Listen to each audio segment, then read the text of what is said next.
Hello viewers, today we will solve one more question of in LeetCode, which is LeetCode 50 power of x comma n.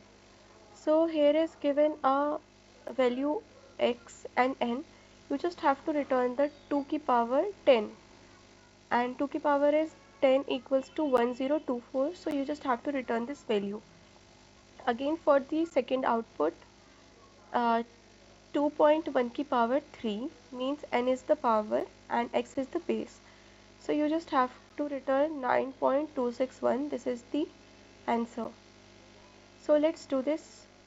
This is the easy question. You can, for OA point of view, you can use the direct STL function, which is power of x comma n. This is the STL function you have to store in answer equals to power of x comma n. Then you just have to return the answer.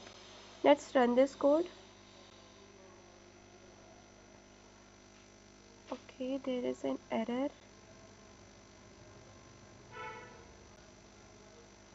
Oh, you have to do the double value.